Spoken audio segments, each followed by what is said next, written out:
Now, strong winds and rain have left scores of people displaced and one person trapped for hours in his car and now hospitalized.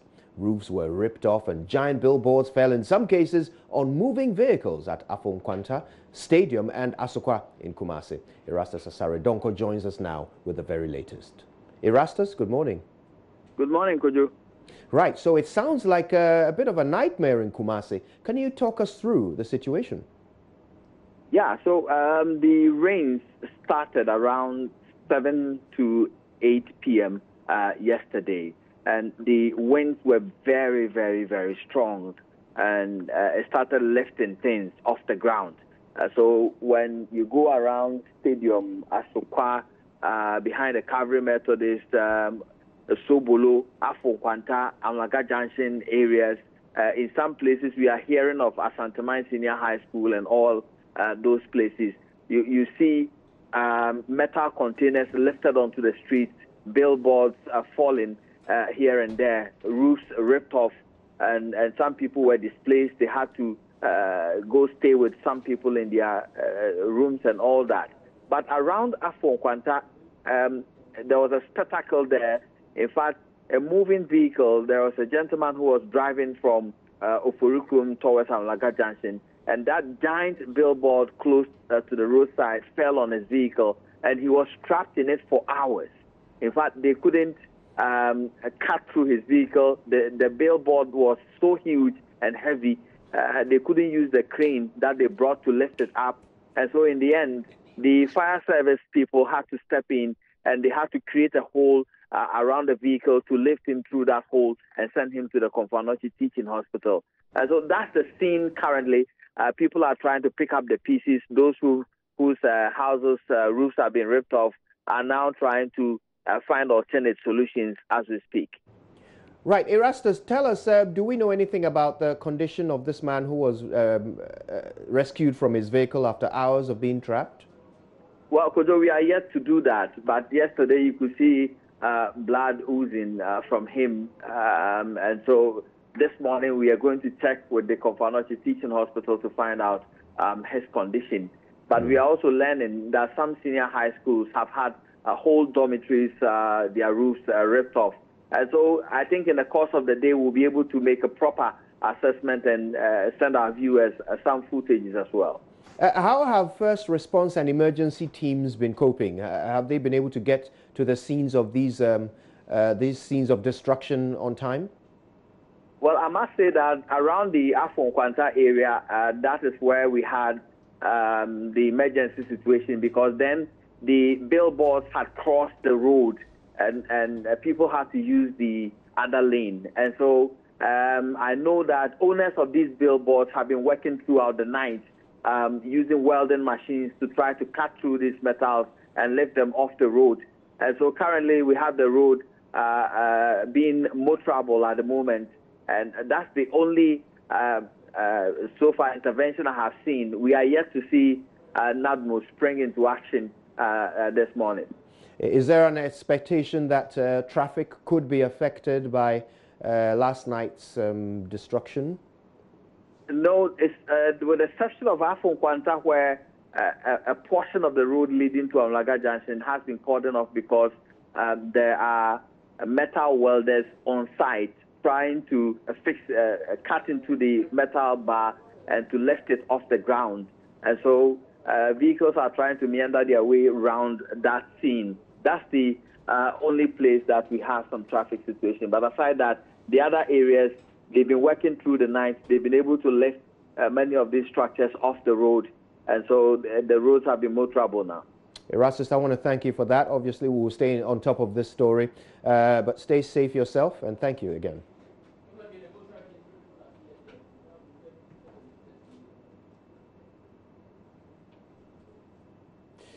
Now, in the Volta region, we are hearing that 3 people are feared dead. Again, we'll bring you details of that as we receive them. Now, the opposition NDC, National Democratic Congress, says Ghana's economy is on its way into an abyss, despite claims by government that the economy is on a sound footing. Now, according to the opposition, several figures and indicators churned out by the Vice President, Dr. Bawumia, at Wednesday's town hall meeting were untruths.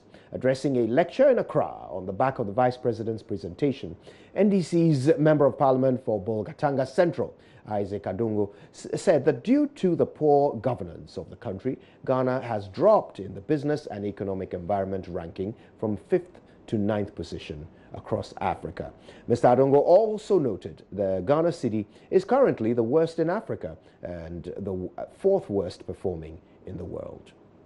And so yesterday, the people of Ghana were served with what we already knew, that the MPP government, after having done all they could to win power, after having held some of the lectures that we don't even have the appropriate words to describe, are still delivering lectures in government when they are supposed to manage the economy. Your Excellency, the management of an economy is a very serious business and cannot be reduced to comic relief and inciting the public against expectations that cannot be met. Mr. Speaker, whilst the people of Ghana were jubilating yesterday, especially our brothers and sisters who are into imports and are into distributive trade, reminiscent of the days of the first budget of the MPP in 2017, when the people of Abosokan were celebrating the abolition of import duties.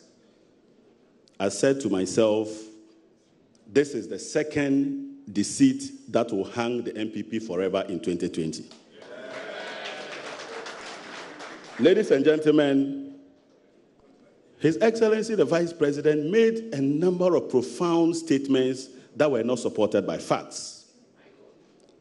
And so even as the people of Ghana were contemplating whether it was the economy that we knew or that we have suddenly been transported to heaven, the international community began to give a verdict. And I'm sad to report and to give a word of caution to His Excellency the Vice President not to once again plunge this country into international disgrace. Yesterday, Bloomberg reported that hours after the Vice President made some of the claims that actually frightened them, the cedi reverted back to its unenviable record of being the worst performing currency in Africa.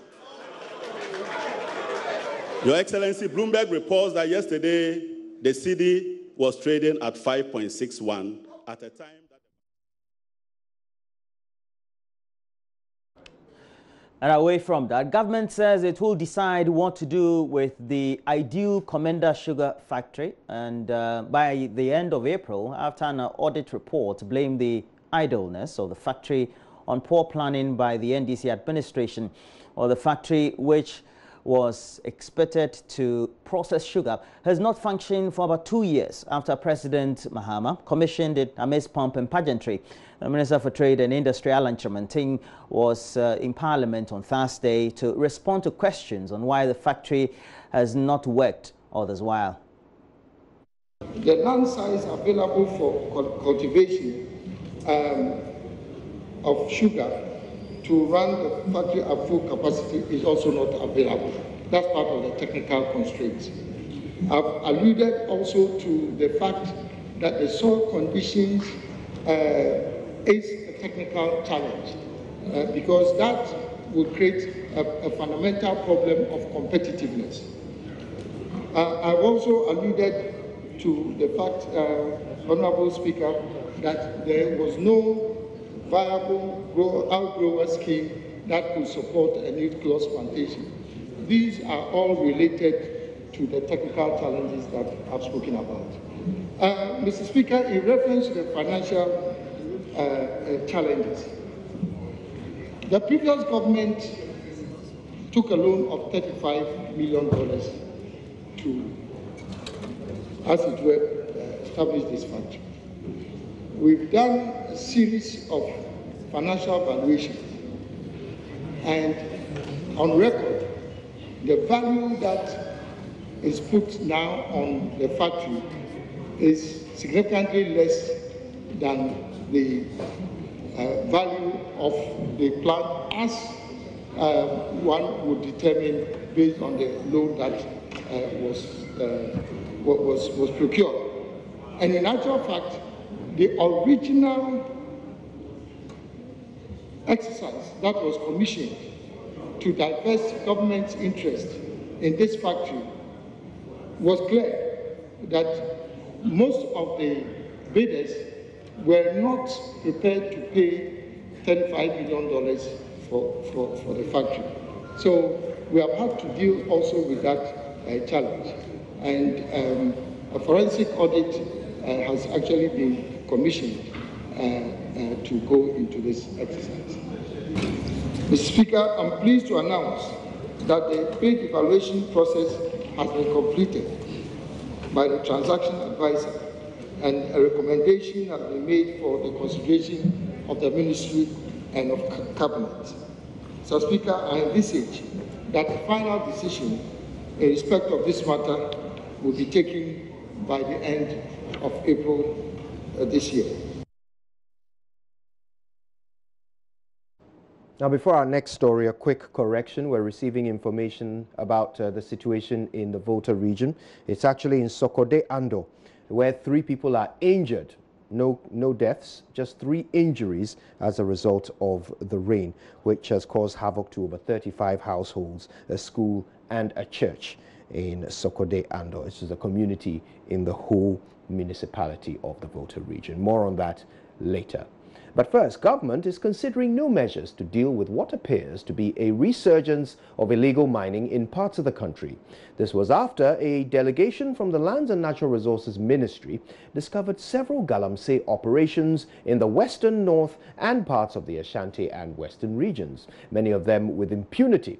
Lands and Natural Resources Minister Kwekwe Sumachreme, who led the team, was particularly concerned about the pillaging of the Apaprama Forest Reserve in the Ashanti region. Apaprama, I believe, is the correct pronunciation. He said that the traditional areas close to the forest will be investigated. Latif Idris, who traveled with the delegation, filed this report that local authorities are doing very little to end this illegal enterprise. This is going to be a shocker for the minister because, the belief is that all these guys have been cleared from the various mine sites, and the police just fired a warning shot in an attempt to disperse these illegal miners, popularly known as galamseyers. And let's see if that's gonna work. Hey, quick.